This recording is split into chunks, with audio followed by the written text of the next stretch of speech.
Honey, I'm home. I guess I would be if I was married to Satan.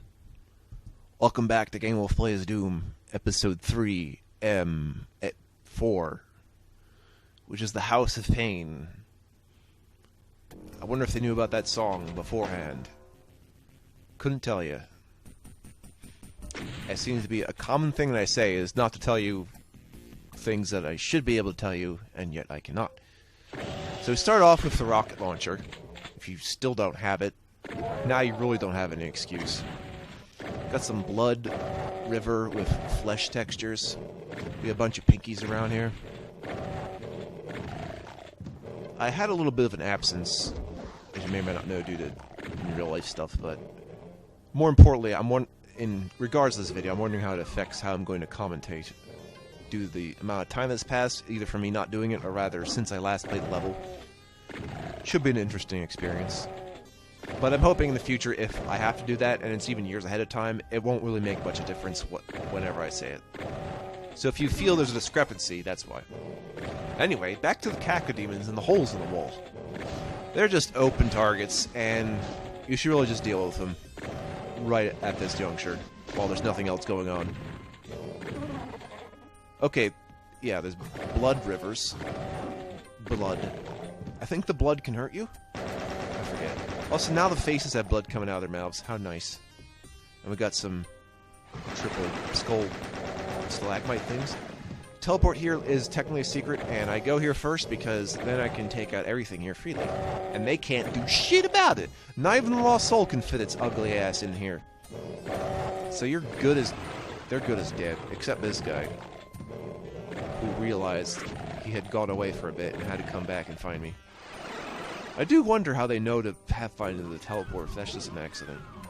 Berserker, Mega Armor. That's what we're about. Back to the game. This is a good game. Yeah. I hope there's no copyrights just because I mentioned the song House of Pain, but there we have it.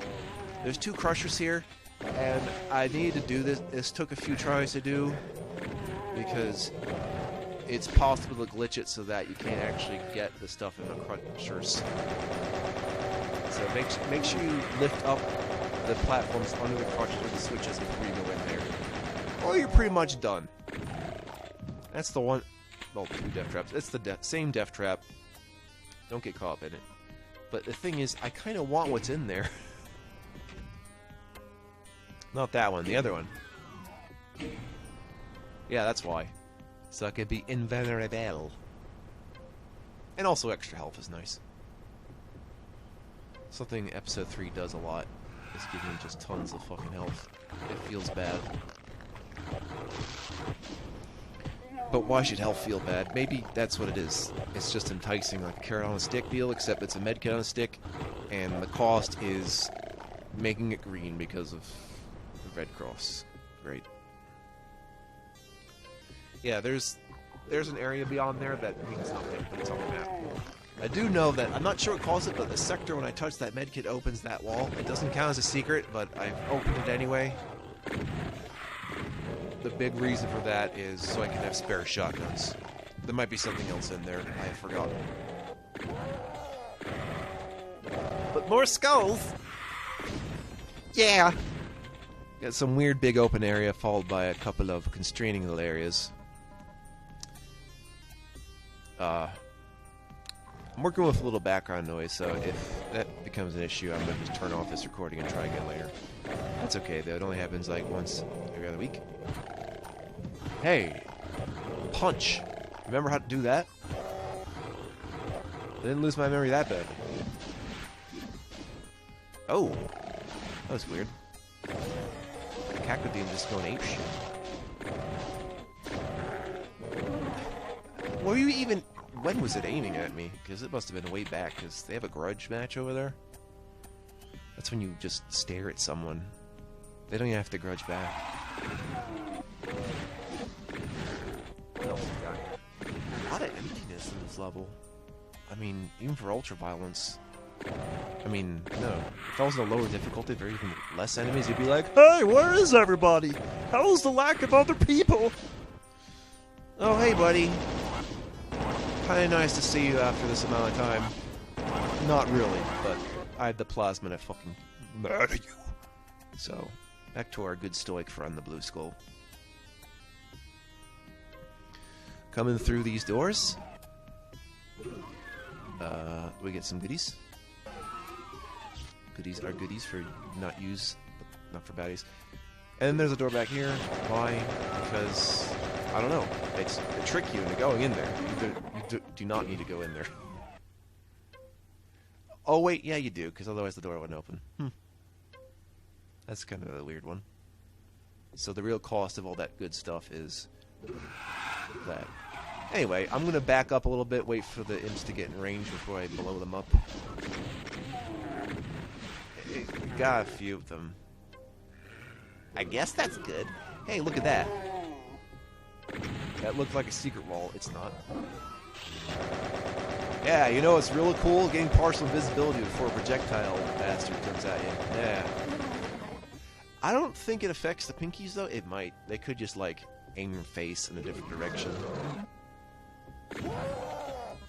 I was tempted to punch him. I could really just do anything to any of these guys now. It's a whole menagerie. I mean, Shadow Pinky at random, sure. But I feel like the Shadow Pinky is best used when you have weird lighting. When you just do it out in the open like that, it's like, why? I guess it surprised me. Spice it up. Make a little spicy demon. Not every facet of the level has to be a grand master plan. That's why that's why it's called design. It just happens. Okay, so there's so much shit here, I've decided to BFG them. Best use of my BFG. First best use of my BFG. Or my BFG. And if you don't have the BFG, here's another one. That's how I knew to use it there. Well, after the second or third try. I think before I would have tried a plasma, but since they're all grouped up like that in a row, it's like, this isn't worth it. Even though they're all like low-level enemies, them being hit scanned is like, nah, I think I'd rather just kill you. Oh, great. I got locked up in here with this guy. I almost did.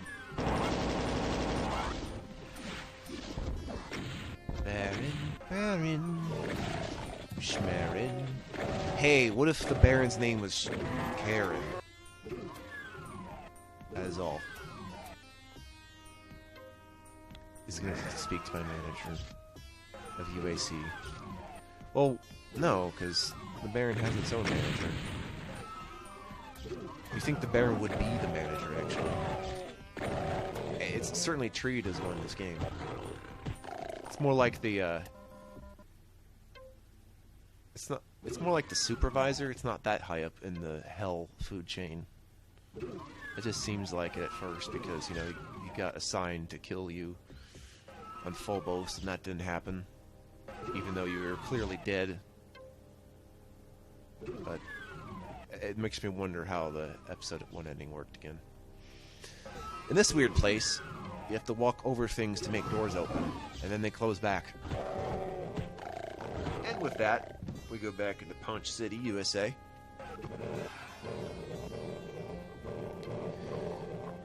Or sometimes I like to call it the Hawaiian Punch because I don't know why I had the Hawaiian Punch joke when I was a kid, but I did. I was just like, Hawaiian Punch! So there you go. More imps coming to my damn face. Holy shit, you guys! Come on! Jane Gunham, please. I barely used it today. I need to turn. Say it today, but manner of speech. Future, past, present tense is such a big problem that would have been so forth in the future right now. Let's just forget about it. And let's forget about time zones while we're at it. These come out at my leisure. Or convenience, actually, not leisure. I said leisure because if it was leisure, it would just be much faster. That's for sure. Alright, so there's 4 switches on each pillar.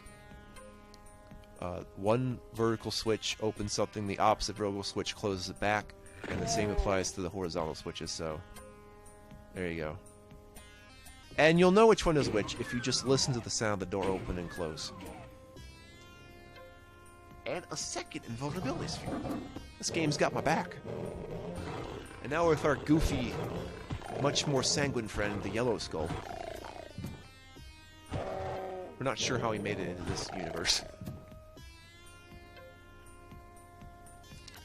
But the primary color skulls are here. And as you know, they're absorbed colors. So the skulls have absorbed their energies. Alright, so, you know, something you can do, which I recommend if you have lots of rockets, is to just use them while you're invulnerable. There's really no reason not to. I've just decided to punch because I want to save ammo, and plus I'm still in Berserk. If I didn't have Berserk, I would suggest rockets. I haven't had a lot of tips to share while being invincible because, you know, when you're invincible, who needs advice? Just go for it and don't waste it. So through here, you're gonna want to this secret real quick. It's gonna cheapen out the next section a little bit. It's a biosuit, and you need it so you don't get damaged here. If you do get damaged here, we got a shit ton of med kits to keep you safe, even on ultraviolence. To make the most of it, I just go ape shit with the ammo again. Especially Baron. He deserves it. And he's got a backpack behind him. I suppose he was taking his kids to school. It didn't quite make it. Until I fucking shot him. What's that switch doing it? It's a game of which switch does what? With your host, Gaming Wolf plays. Okay, that's good. Another mega armor. Hell yeah. Again, this level's got my back. And with all these pinkies that are now down here, I'm going to do even more punching. Which means now the strategy is more, where are the choke points and easy places to punch them? Looks like it's in the corner. Also, why are they flesh-colored and have actual human arms? That's kind of cool and weird. It's cool weird. And one last Kakadu, because he just wants to say hi.